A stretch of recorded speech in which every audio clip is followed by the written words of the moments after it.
We'd do well to emulate Thomas. Thomas asked for evidence of Jesus' resurrection, and upon receiving that evidence, Thomas believed that Jesus had been resurrected with that double proclamation, "My Lord and my God." Cleaning managers at Schiphol Airport were tasked with reducing the lavatory cleaning costs at the airport.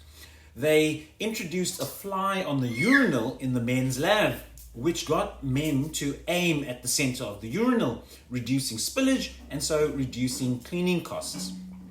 Richard Thaler, an award-winning behavioral economist, explained that this small change to the urinal is called a nudge. A nudge presents an option that alters behavior in a predictable way without limiting other options or incentives. The field of behavioral economics examines human decision-making and resultant behavior. So I'm fascinated by human behavior, why people do what they do when they do it. Human behavior, demonstrated by the fly in the urinal, is profoundly influenced by context. Included in the context is role models. So I use the term role model agnostically without positive or negative value. Witnessing a behavior increases the likelihood of copying the behavior. Albert Bandura, a social psychologist, demonstrated this in his experiments with children. Children in Bandura's experiment who had witnessed an actor on television hitting a doll were more likely to hit a doll in the room that they were in than those who had not been exposed to that act. Role models increase the likelihood of acting out a behavior.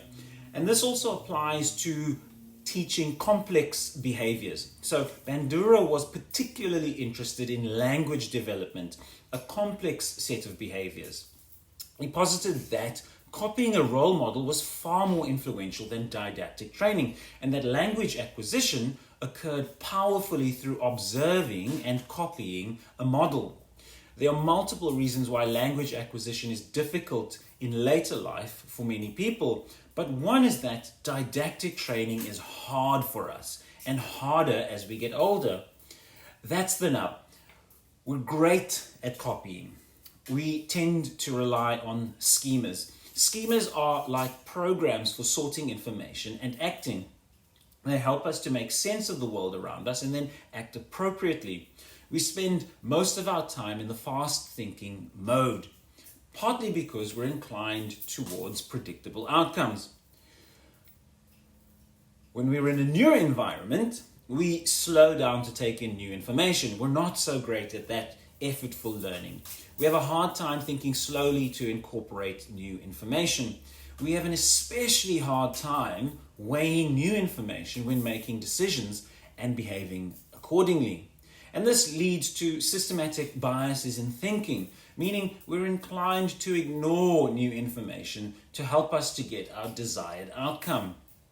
Our brains have physical electrical pathways that lay down like electric power lines. The more we engage in a thought process or behavior, the more established that pathway becomes. When we come into contact with new information, we literally lay down a new pathway, which, in my crude language, competes against the old pathway. This is partly why breaking old habits and forming new ones requires hundreds, if not thousands, of repetitions. The effortful repetitions build the thought and behavior in our minds, which then moves from being effortful to becoming easier and faster. So now let me make a jump here. This week's reading is about Jesus' appearance to Thomas. Again, like Mary's encounter with Jesus in the garden, John is the only gospel writer to cover Thomas's encounter with Jesus. Again, John focuses on who Jesus is in the encounter. Thomas was not present at the first appearance to the group. Thomas, frequently referred to as Doubting Thomas, actually sought evidence to believe.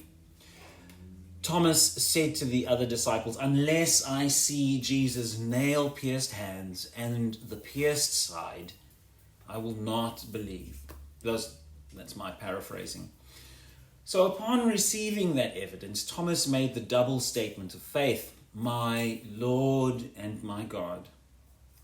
And that happens to be an Old Testament throwback. Jesus responded by saying that Thomas was blessed, but those who believe without seeing are more blessed. John went on to say that what was recorded was a fraction of what Jesus had done. After Jesus' crucifixion, those who remained were of one mind. There was unity among the believers. They had a context of faith after Jesus had appeared to the group. There's so much more in that, in unity and the way we see unity now, but I suppose that's a different topic for a different time. Dennis Prager actually has a podcast on unity, and he breaks that down excellently. Christians have throughout history battled biases in thinking. Biblical and church history shows us exactly who we are. How human, how dishonest, how we twist reality and facts, how we suit ourselves, how we emphasize the narrative that establishes our identity as virtuous and valuable, and how we derogate narratives that differ from ours. At our worst, we have failed to care for the vulnerable.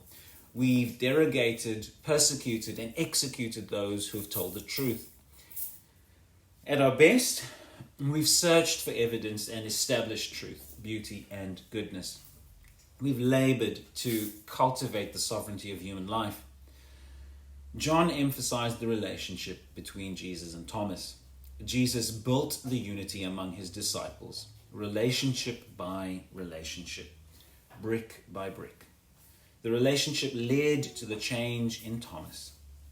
We do well to emulate Thomas, his change of mind and of heart. Father, turn our hearts and our minds to your Son, Jesus.